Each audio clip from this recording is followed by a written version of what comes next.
que la démocratie est en crise, que la politique, ça ne marche plus comme avant. Alors pour essayer d'y voir un peu plus clair, on va plonger dans la pensée d'un philosophe, Marcel Gauchet, qui a consacré sa vie à cette question.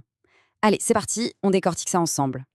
On va commencer direct avec la question que beaucoup de monde se pose, parfois sur un ton un peu énervé. Le vote, franchement, ça sert encore à quelque chose? Ce sentiment que de toute façon les décisions sont prises ailleurs et que notre bulletin dans l'urne ne pèse pas bien lourd. D'où ça vient cette impression qui est si partagée aujourd'hui? Pour Marcel Gauchet, la réponse est super claire. Ce n'est pas juste une petite crise passagère, non, on est en plein dans ce qu'il appelle un point de bascule historique. C'est un peu comme si, en plein milieu d'un match, les règles du jeu changeaient complètement. Celles qu'on connaissait par cœur, eh bien, elles ne fonctionnent plus. Le monde a changé et notre boussole politique est complètement perdue. Alors, pour comprendre ce qui se passe, première question toute simple, qui a vraiment le pouvoir aujourd'hui? On va voir qu'il y a eu une sorte de grande déconnexion et c'est la première clé pour tout comprendre. Le mot un peu compliqué qui explique ça, c'est néolibéralisme. Alors attention, on oublie l'insulte qu'on entend parfois à la télé. Ici, c'est un terme technique. En gros, ça décrit juste une période, la nôtre, où l'économie a explosé les frontières. Elle est devenue mondiale, planétaire, et du coup, elle a commencé à échapper au contrôle de chaque pays. Ce tableau, il montre super bien la différence entre le monde d'avant et celui d'aujourd'hui. Avant, dans ce qu'on appelait le libéralisme classique, c'était simple. L'État, le pays, fixaient les règles du jeu et l'économie se développait à l'intérieur de ses frontières. Maintenant, avec le néolibéralisme, c'est l'inverse. Le marché est mondial et ce sont les États qui sont obligés de s'adapter à ces règles. Le rapport de force est totalement inversé. Et alors, qu'est-ce que ça change pour nous concrètement? Eh bien, si l'économie est mondiale, on a l'impression que nos responsables politiques, eux, sont coincés dans leurs frontières et qu'ils sont impuissants. Et s'ils ne peuvent rien faire face au marché financier, on se dit logiquement que notre vote ne peut pas changer grand-chose. C'est exactement de là que vient cette frustration d'un pouvoir qui nous échappe, un pouvoir qu'on ne voit même plus. Allez, on passe au deuxième grand changement. Ça ne concerne plus l'économie, mais les règles de notre vie en société. C'est comme un grand duel entre deux logiques. La logique de l'individu, le moi d'abord, et celle du groupe, le nous d'abord. D'un côté du ring, on a les droits fondamentaux. Et c'est une idée géniale. Chaque personne, toute seule, a des droits sacrés, comme la liberté d'expression, l'égalité, etc. Aujourd'hui, ces droits sont vus comme la règle ultime, au-dessus de tout, y compris des lois votées par les représentants du peuple. Et de l'autre côté du ring, on a la souveraineté populaire. C'est l'autre pilier de la démocratie. C'est l'idée que le peuple, mais cette fois en tant que groupe, en tant que collectif, a le droit de décider de son avenir en votant des lois à la majorité. C'est le pouvoir du nous. Et là, attention, c'est le grand renversement. Selon Gauchet, avant, c'était la loi de la majorité, la souveraineté populaire, qui avait le dernier mot. Mais aujourd'hui, la balance a complètement penché de l'autre côté.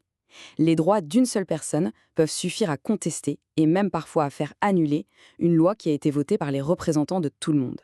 Les conséquences, on les voit tous les jours. Si la loi commune, la règle pour tous, peut être sans arrêt contestée au nom d'un droit individuel, eh bien elle perd son autorité. Chacun est tenté de penser « cette règle ne me plaît pas, donc au nom de mes droits, je ne la suis pas ». Le risque, c'est que la société se transforme en une sorte de champ de bataille d'intérêt personnel plutôt qu'en un projet qu'on construit ensemble. Bon, maintenant qu'on a posé le diagnostic, d'un côté un pouvoir économique qui s'est déconnecté, de l'autre un duel entre l'individu et le groupe, on va regarder les symptômes, c'est-à-dire les signes concrets de cette crise qu'on peut observer autour de nous. Premier symptôme, la montée du populisme. Encore un mot qu'il faut définir simplement. Pour Gauchet, ce n'est pas une idéologie précise et surtout, ce n'est pas une insulte. C'est avant tout le symptôme d'un peuple qui a l'impression qu'on lui a volé son pouvoir et qui crie, parfois maladroitement, son envie de reprendre le contrôle, de décider à nouveau de son propre avenir. Le mouvement des Gilets jaunes est une illustration parfaite du paradoxe de notre époque. D'un côté, une demande très forte pour plus de pouvoir au peuple, plus de souveraineté. Et de l'autre côté, un refus total de se choisir des chefs ou des porte-paroles au nom de la liberté de chaque individu.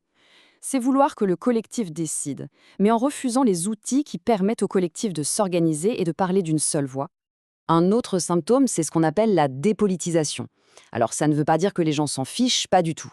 Ça veut dire qu'on refuse de plus en plus le compromis politique. La politique devient une sorte de marché des causes. Chaque groupe défend son propre intérêt, bec et ongle, sans chercher à construire un projet commun avec les autres. Les partis politiques finissent par agir comme des marques qui ciblent des niches de consommateurs. Et pourtant, et c'est là que le paradoxe est immense, nos sociétés sont incroyablement solides sur le plan matériel. On a tendance à l'oublier, mais on a cet outil surpuissant qu'est l'État-providence. Tout ce système de protection, la santé, les retraites, l'assurance chômage, gère quasiment la moitié de toute notre richesse pour nous protéger des coups durs de la vie.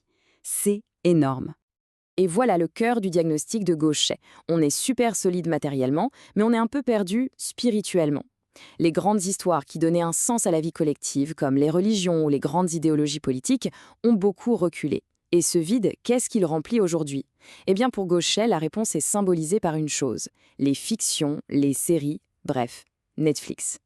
C'est ce qu'on appelle le soft power, le pouvoir d'influence. Notre temps de cerveau est de plus en plus occupé par les écrans. Du coup, celui qui produit les histoires qui nous fascinent, qui nous font rêver ou réfléchir, et aujourd'hui c'est principalement l'industrie américaine, finit par modeler notre imaginaire, nos valeurs, notre façon de voir le monde. C'est un pouvoir qui n'a pas besoin d'armée, beaucoup plus subtil, mais terriblement efficace. Bon, après ce tableau qui peut sembler un peu rude, est-ce que ça veut dire que tout est fichu, qu'il faut être pessimiste? Pour Gaucher, pas du tout. On attaque la dernière partie. Et maintenant, qu'est-ce qu'on fait? Le message principal de Gaucher, c'est en fait un appel à ne pas paniquer. Non, nos sociétés ne sont pas au bord de l'effondrement. On vient de le voir, elles sont matériellement très, très solides. Le problème, ce n'est pas les fondations de la maison. C'est plutôt qu'on a perdu le plan, on a perdu la boussole collective. Le problème est dans nos têtes. Et ça nous amène à cette idée, qui est vraiment forte. Ce grand désordre qu'on vit, ce n'est pas forcément la fin de quelque chose. C'est peut-être juste une transition vers autre chose. Rien n'est écrit d'avance. L'histoire n'est pas terminée, elle est ouverte. La démocratie de demain, elle ne ressemblera pas à celle d'hier. Ce sera celle que les nouvelles générations vont inventer. On va conclure là-dessus. Ce qu'on vient de voir, cette analyse de Gaucher, c'est une grille de lecture, une façon de comprendre le monde. C'est super intéressant, mais ce n'est peut-être pas la seule. L'important, c'est de continuer à se poser des questions. Face à ce diagnostic, quelles solutions on pourrait imaginer? Comment on peut rééquilibrer les droits de l'individu et les besoins du collectif? Bref, la question reste entière et elle est posée à tout le monde. La démocratie de demain, on l'imagine comment?